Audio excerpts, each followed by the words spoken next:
I said we weren't going to talk about Hosea this morning, and we're not. I'm going to spend a little time talking to you guys about another prophet, the prophet Habakkuk.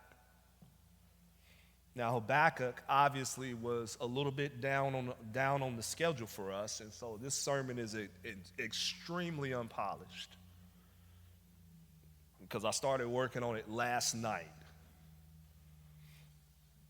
But I felt it was necessary to preach this message, even as unpolished as it is. And I felt it for one reason: Brittany Myers and Darren Myers. And we've been talking around Brittany and Darren, so for those of you all who may still be watching, I don't know if anybody's watching this morning, but if you are watching, or if you're in the room and you don't know who they are, they're beloved members of our church. And Brittany, a few years ago, still in her early 20s, was diagnosed with a rare form of cancer. And we've been praying for Brittany and praying for Darren, and God has shown himself faithful in ways known and unknown. Primarily, to be honest with you, he's shown himself faithful through Brittany herself and how she has suffered well for the glory of Christ. But this week we got news that Brittany can no longer digest. And so they have sent her home in her early 20s. And like I said, she's now standing in that dichotomy of faith where we could see God move miraculously, or we could see God call her home. And we don't know what's ahead of us. But in the midst of that, I thought about Habakkuk. Because in these moments, I find myself asking the question, how long? How long? And I find myself asking the question, why? Questions like, why do we have to wrestle with the problem of evil and the problem of injustice and the problem of suffering? Why do we have to wrestle with that so much? And why do we have to experience evil, experience injustice, and experience suffering for so long? How long must we cry out before God seemingly will actually respond and listen to our pleas? And so out of all the minor prophets, out of all the 12, this prophet spends the most time wrestling with this question, or these questions. He asks these questions of God. And there are no questions in need of answers than these questions. Or there are no greater questions, rather, in need of answers than these questions. In fact, you see that there's a great urgency to these questions very quickly in this book. Because Habakkuk, he starts the book by saying the oracle that Habakkuk, the prophet, saw. The oracle actually means a burdened message, a message with weight, a message with gravity, a message with urgency that must be shared.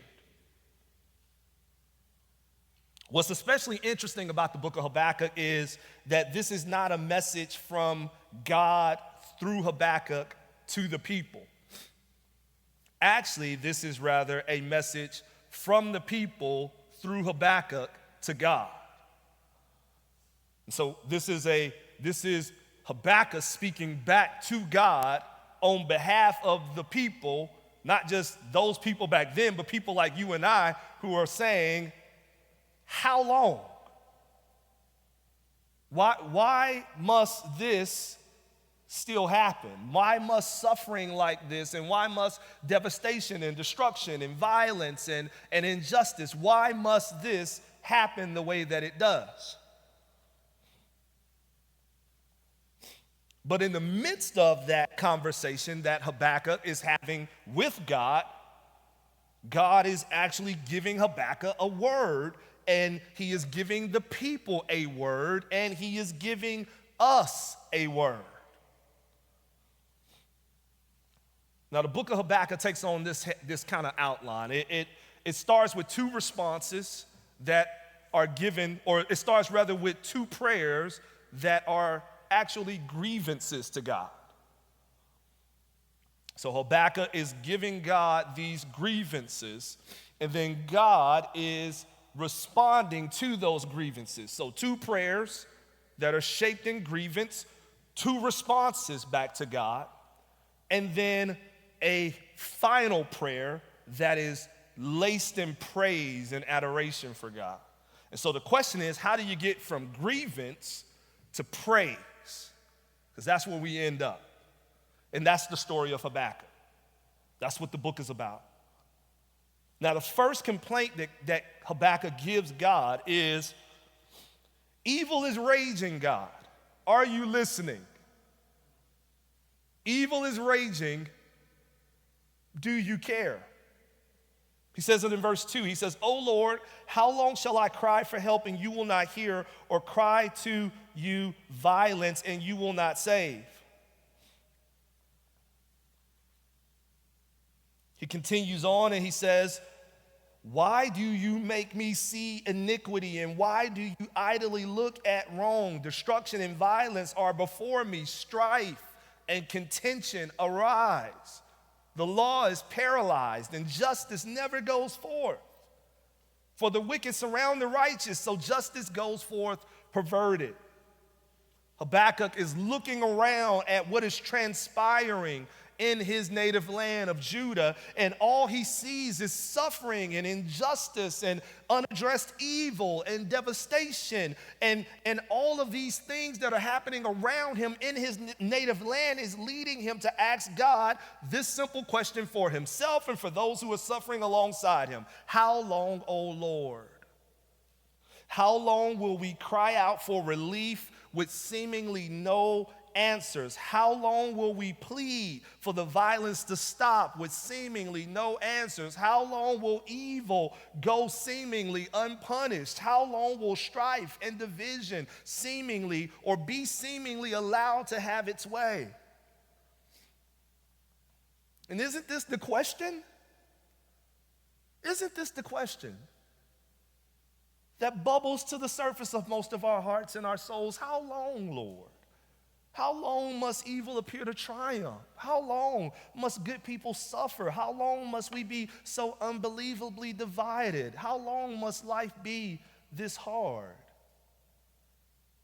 In fact, it's this question that most typically leads folks to become the evil that they are waiting for the Lord to handle. It's this very question. Oftentimes what happens is we become immoral because what's the use in restraining immorality if you're not going to address it, God? We become callous because what's the use in caring if it doesn't appear that you care? We stop praying because what's the use in praying if it doesn't appear that you're listening? How long is one of the biggest questions? How long is one of the hardest questions? And make no mistake, how long is one of the most dangerous questions? Nevertheless, isn't this the question that many people like us often confront God with in the privacy of our homes and in the pool of our own tears? How many of you this morning identify with the prophet Habakkuk as he pleads, how long, God? I know I certainly do. We can all identify. Habakkuk gives his frustrations to God and his frustrations with God, in a sense, a connection to his senses. He says, I'm crying out, I'm shouting, I'm yelling, God. Will you not hear my cry? I'm yelling, God. Will you not hear my cry? I'm seeing evil and injustice and division and treachery everywhere I turn. Do you not see it too, God? Do you not notice it? this angst and this weariness Habakkuk feels with his whole body. I'm watching with my eyes this injustice happening, and you don't appear to respond. I'm crying out with my mouth for you to respond, but you don't appear to be listening. This very urgent but natural complaint leads to God's first response that we find in verse 5. He says in verse 5, look among the nations and see and wonder and be astounded, for I am doing a work in your days that you would not believe if told. Now, this verse does not mean what most people think it means. Most people, when they read this, they're talking about God's going to be doing amazing things, and watch how much money you're about to get. He's going to do so many things that you can't even believe what's about to happen. That's not what this verse means. But before we get into what this verse does mean, I do want to focus on what God initially says back to Habakkuk. He says, look, look, look, see, behold, be astounded, wonder. In other words, God's response back to Habakkuk in a nutshell is, I absolutely and positively see, but now I need you to see what I see. Habakkuk brings his complaint to God with words like, why are you forcing me to look at all of this evil? How can you watch and not do anything? Habakkuk is bringing the questions like, don't you see what's going on? Can't you see the injustice and the evil and the immorality and the suffering? And God responds, you're asking me to look. No, you look. You're complaining that I'm watching and not doing anything, but in reality, it is you who do not see. Has anyone ever had the experience of making a bad purchase that other people around you knew was bad, but for some reason you didn't know it was bad? I was once in college, I was connected to one of those pyramid scheme things that promised me that I would make, quick wealth and get rich really, really quick. And I was telling all my friends about it, and then they were getting convinced, and we were all convinced and locked in on it because some of my friends had told me about it, and I was convinced, and so we were all telling everyone else about it. But one person that we were friends with wasn't all that interested in the idea. They asked a ton of questions. They were super, super skeptical about it all. And instead of encouraging us, they were discouraging us from participating. And I thought it was really so outlandish. I mean, how are you going to ruin this opportunity to make so much money? What are you doing? But it wasn't them that couldn't see, it was me.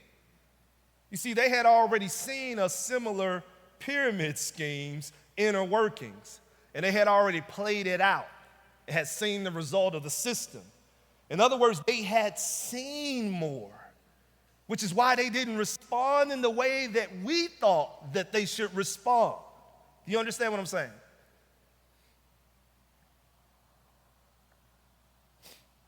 For the young men and the young women that might be watching or in the room, so much of your capacity to succeed in life will depend on how much you're willing to trust those who have gone ahead of you. When you say, don't you see how good this is? And they idly respond, I don't know if it's that good, actually. You have to process that through the understanding that they may not be disagreeing because they don't see, they may be disagreeing because they see more. This happens a million times more when it comes to us and God, however, because God sees infinitely more clearer than the older gentleman and the older lady that might be in this room. Here's the truth. We often accuse God of missing, or rather what we often accuse God of missing is just evidence of our own lack of sight. And so God responds, look, see. I'm preparing to take major action in your land. You don't even know what's happening. You don't even know what I'm about to do. I'm about to do something so spectacular that you're not even going to believe it when I tell you about it. See, God is all powerful. He's all wise, meaning that God not only has the power to end injustice in an unjust world, But God also has the wisdom in order to demonstrate his power in the perfect way at the perfect time that will lead to maximum glory and maximum praise from his people throughout all of eternity. And so God is saying, look at what I'm about to do. And what is he going to do? Verse 6 through 11, he says, for behold, I am raising up the Chaldeans, that bitter and hasty nation, who march through the breadth of the earth to seize dwellings not their own. They are dreaded and fearsome. Their justice and dignity go forth from themselves. Their horses are swifter than leopards, more fierce than the evening wolves. Their horsemen press proudly on. Their horsemen come from afar. They fly like an eagle, swift to devour. They all come for violence, all their faces forward. They gather captives like sand. At kings they scoff, and at rulers they laugh. They laugh at every fortress, for they pile up earth and take it. Then they sweep by like the wind and go on. Guilty men whose own might is their God. He's talking about a group of people who praises and worships their military might. You talk about nationalists, these are true blue red-blooded nationalists, and they are loving their country in such a way that they are stacking their military to the heavens, and they worship this force. And they come in forcefully and swiftly and quickly and take out people by the hundreds and by the thousands. He says their horses are swifter than leopards. They fly like an eagle, swift to devour. They come in and they take things out quickly and speedily. They're kings. They scoff at other nations. They laugh at them. And they are evil. They are evil. They are wicked. And so God says, I'm sending them to straighten Judah out. Big, bad, ferocious Babylon. You don't know what's going on because you don't see what I see. But I'm sending them, and they're about to take things out. And so Habakkuk has a second complaint that he raises. Verse 12. Are you not from everlasting, O Lord, my God, my Holy One?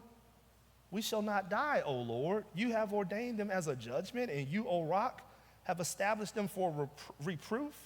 You who are of purer eyes than to see evil and cannot look at wrong, why do you idly look at traitors and remain silent when the wicked swallows up the man more righteous than he? You make mankind like the fish of the sea, like crawling things that have no ruler. He brings all of them up with a hook. He drags them out with his net. He gathers them in his dragnet. So he rejoices and is glad. Therefore he sacrifices to his net and makes offerings to his dragnet. For by them he lives in luxury and his food is rich. Is he then to keep on emptying his net and mercilessly killing nations forever? So this is what Habakkuk in his second complaint brings to God. He says, hold on. I didn't realize that this was the way you were going to set Judah straight, is by bringing a nation that's more evil than Judah. I need you to reckon with evil. I need you to reckon with injustice. I need you to reckon with suffering, not by bringing a group of people that's more evil and more unjust and delve out more suffering. So yeah, I'm thankful that you're going to clean up Judah and humble us, but not by sending more wretched people, is how Habakkuk responds. And then God tells him this, and this is the second response that God gives in chapter 2.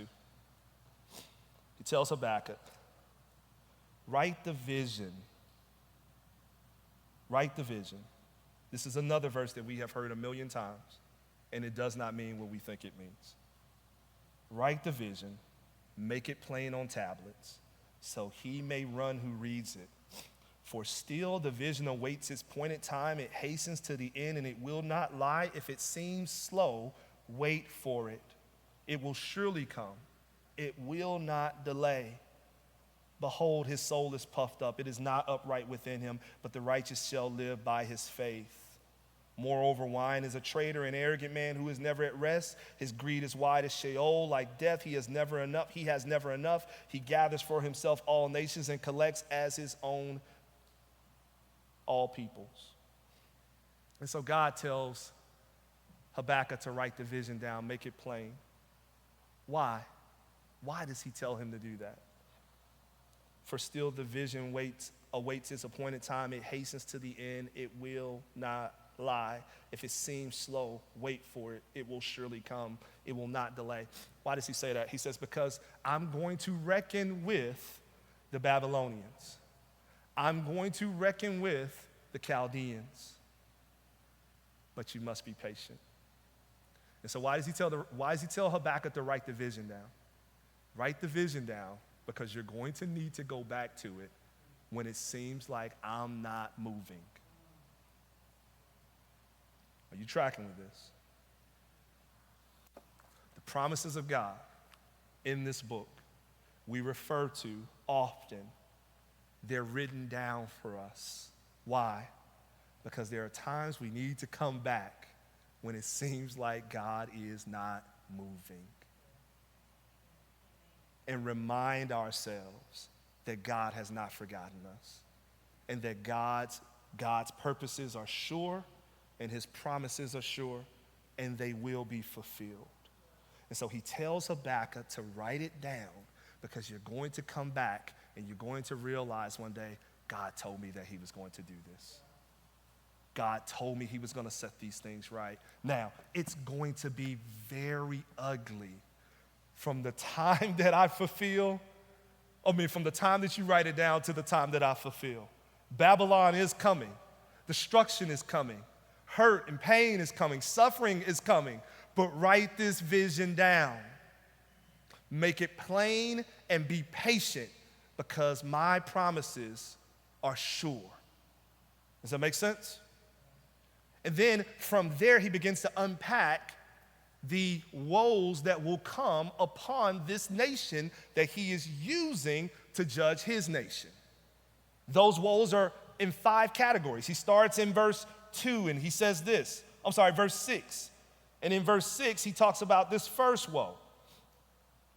Shall not all these take up their taunt against him with scoffing and riddles for him and say, woe to him who heaps up what is not his own, for how long, and loads himself with pledges? Will not your debtors suddenly arise and those awake who will make you tremble? Then you will be spoiled for them because you have plundered many nations. All the remnant of the people shall plunder you for the blood of man and violence to the earth and to cities and all who dwell. He says, woe to the Chaldeans, woe to Babylon. Why? Because they increase and cheat people out of their money with unfair interest, and they put people in heavy debts that they cannot escape. And so they're basically cheating and robbing people. And for that, God says they will be plundered one day of all of their goods and all of their resources.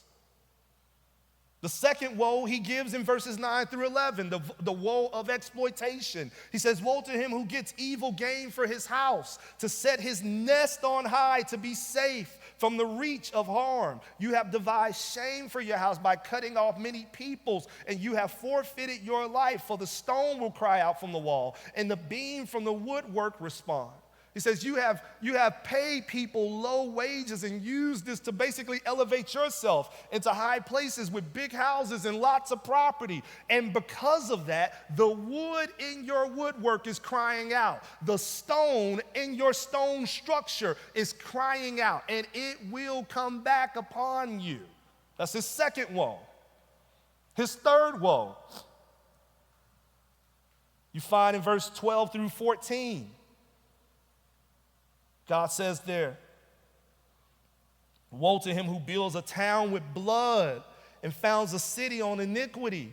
Behold, is it not from the Lord of hosts that peoples labor merely for fire and nations weary themselves for nothing? For the earth will be filled with the knowledge of the glory of the Lord as the waters cover the sea. Woe to those who are just simply interested in conquering and going from nation to nation to nation and building towns drenched in blood. The fourth woe in verse 15, woe to him who makes his neighbor drink You pour out of your wrath. You pour out your wrath and make them drunk in order to gaze at their nakedness. You will have your fill of shame instead of glory. Drink yourself and show your uncircumcision. The cup in the Lord's right hand will come around to you, and utter shame will come upon your glory. He says you are basking in immorality and drunkenness and lasciviousness and all sorts of different party and reveling. He says, but the cup of the Lord, you are pouring cup after cup after cup, getting people drunk so that you can expose them. But the cup of the Lord, the cup of judgment is coming upon you.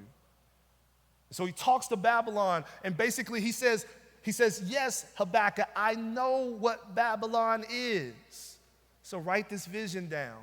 I will judge Babylon in due season and in due time. And the last woe he gives is to idolatry. He says, what profit, verse 18, what profit is an idol when its maker has shaped it, a metal image, a teacher of lies, for its maker trusts in his own creation when he makes speechless idols. Woe to him who says to a wooden thing, awake, to a silent stone, arise. Can this teach? Behold, it is overlaid with gold and silver, and there is no breath at all in it, but the Lord is in his holy temple. Let all earth keep silence before him. And so the woe is for Babylon's idolatry. Yes, they make wooden models and statues, and they put them together, and they worship them, and they idolize them. They make metal statues, and they idolize them, and they pray to them, and they ask them of their fate. And God says, woe to him who says to a wooden thing, awake, to a silent stone, arise. And so he speaks to idolatry. He says, yes, the nations that are built on idolatry, woe to them. He speaks to the nations of war. He says, yes, the nations that are built on war, woe to them. He speaks to the nations of lasciviousness and reveling and partying and drunkenness, and he says, woe to that nation. He speaks to the nations of greed and exploitation, and he says, woe to that nation. You ask, in other words, Habakkuk asks the same questions we ask. When are you going to address this, God? And he says, I'm going to address all of it in due season. Your timing is not my timing, but write it down, make it plain, so that when I address it, you can come back and say, yeah, God said he was going to do it all along. Now, I know I'm running long, but let me give you this as we wrap up, because all of this ties to what I want to say here, which is basically as you look to the last chapter, chapter 3, here's Habakkuk's final response. And the final response actually begins in the very last verse in chapter 2. But the Lord is in his holy temple. Let all the earth keep silence before him. These last words in chapter 2 are not just a fitting conclusion to the woe statements from chapter 2, even though they are, but these last words are also a fitting conclusion to all of Habakkuk's complaints that he's been giving the Lord. They are a reminder that through all the injustice, all the evil, all the suffering, all the immorality, God is alive and in his temple. God is sacred and set aside and holy. God is powerful. God is wise, and we are not. That's why you hear the words, let the earth keep silent. God is in the holy temple. He's high, he's set apart, he's holy, he's mighty, he's powerful, he's wise. Let the earth keep silent. You are not God.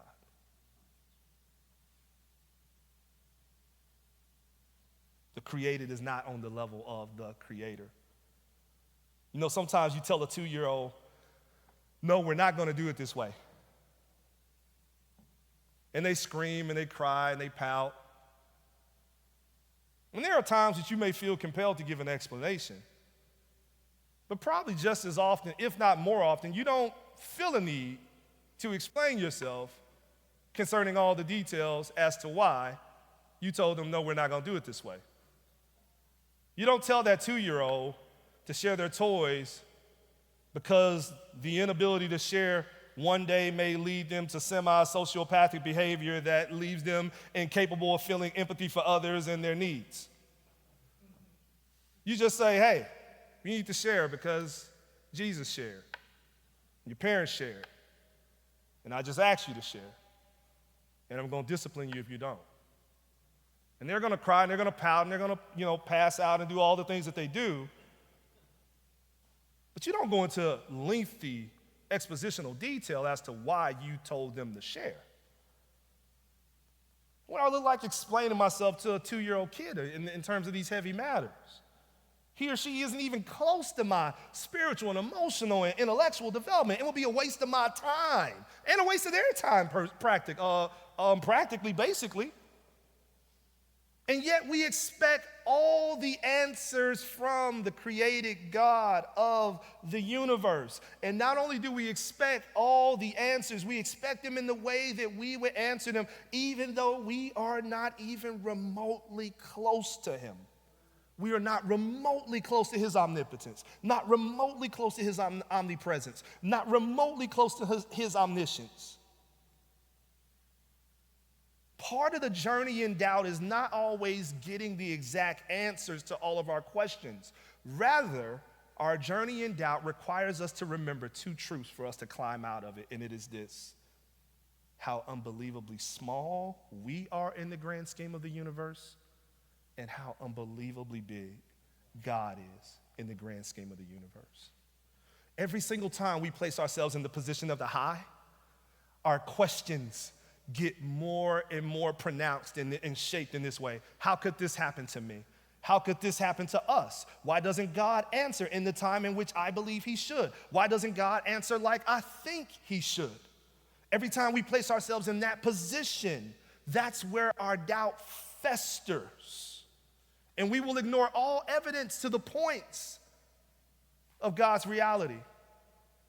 And we will fix our attention only on the doubts. Yeah, I know he's created this perfectly created universe that I have no real answers for other than an all-powerful God, but what about my hardship? Yeah, I know there's a resurrected Savior that I have no real answers for other than an all-loving God, but what about my pain?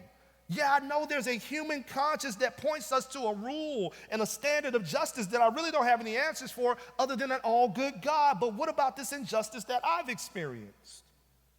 You see, when we place ourselves properly in the position of the lowly, in the position of the 2-year-old, we remember that not only are there some questions that God is not compelled to give us answers to, but we also remember that there are some questions that he couldn't even give us answers to because we couldn't handle the answers. So the journey from chapter 1 to chapter 3 is a journey of Habakkuk not only hearing from God, but being reminded through the answers God gives him that he is not God. God is beyond his reach. And it is for this reason that you hear what Habakkuk gives us in chapter 3. Habakkuk's prayer takes on praise. He says, "O Lord, I have heard the report of you and your work, and O Lord, do I fear? In the midst of the years, revive it. In the midst of the years, make it known. In wrath, remember mercy." And so he begins to pray this. He says, God, listen, I see you now. So my prayer is, revive us, enlighten us, and have mercy on us. In other words, keep us, and show us your ways. Show us you, and show us how you operate. And should the destruction come, just have mercy on my people. Have mercy on us. You see how his prayers are now shifting because of who he sees God as and who he sees himself as. His prayers move not only to a different posture in that way, but his prayers move to a praise also. You hear praise, for example, in verse 4, he says his brightness was like the light. Rays flashed from his hand. There he veiled his power. Before him went pestilence and plague, followed at his heels. He stood and measured the earth, talking about God. He looked and shook the nations. Then the eternal mountains were scattered. The everlasting hills sank low. His were the everlasting ways. All of this is praise now. In other words, he says, look, I realize how small I am. I realize how big you are.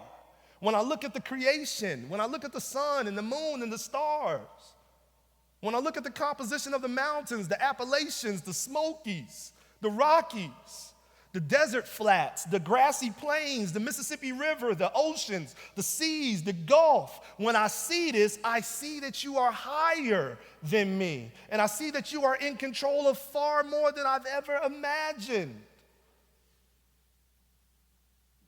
When I went out to the Gulf of Mexico this Monday, I looked out there, and not only did I see a big God, I saw a God that didn't owe me all the answers.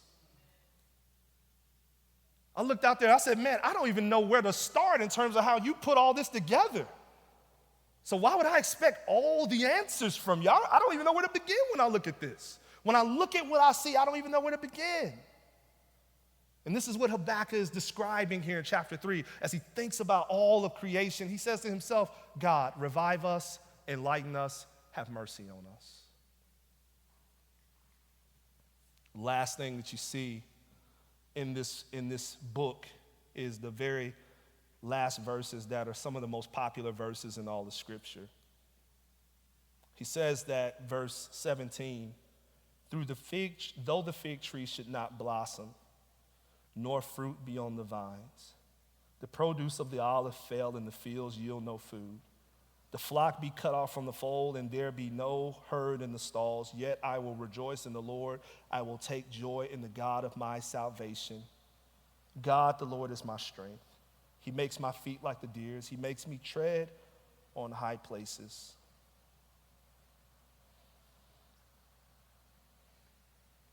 Initially, Habakkuk was saying, why, Lord? Why, Lord? Why is there no fig tree blooming? Why is there no olive produce? Why is there no fields that are yielding food? Why are the flocks cut off from the fold? Why is there no herd in the stalls? But as he begins to see his lowliness compared to God's highness, as he begins to see his smallness compared to God's bigness, then all of a sudden, the question turns from why to so what? It does not matter. If there is nothing in the field, I will still hold fast to this God who will fulfill his promises concerning his people. If there is no bloom on the tree, I will still hold fast to this God who will fulfill his promises concerning his people. Saints of God, there will be heroes of the faith on both sides of the divide. We will see the miraculous. We will see death. We will see suffering. We will see sickness. We will see hardship and heartache. But write the vision down and make it plain. Meaning, God has promised us that all things will work together for the good, for those that love God and are called according to his purposes. God has promised us that the present afflictions shall not compare to the glory which shall be revealed. God has promised us that death will be defeated, that sin will be defeated through Christ, and that we will all know a resurrection, and that we all will experience an eternity. And though that vision may tarry, write it down and wait for it, because our God is sure to fulfill it. He has shown himself faithful. He has shown himself faithful. When you look back on your life, you see the faithfulness of God. Do not allow the moments, the hurtful moments, don't get me wrong, the painful moments, but don't allow the painful moments to undermine everything that you have already seen your God do and everything that your God has promised to do. Hold fast to God. Hold fast to God.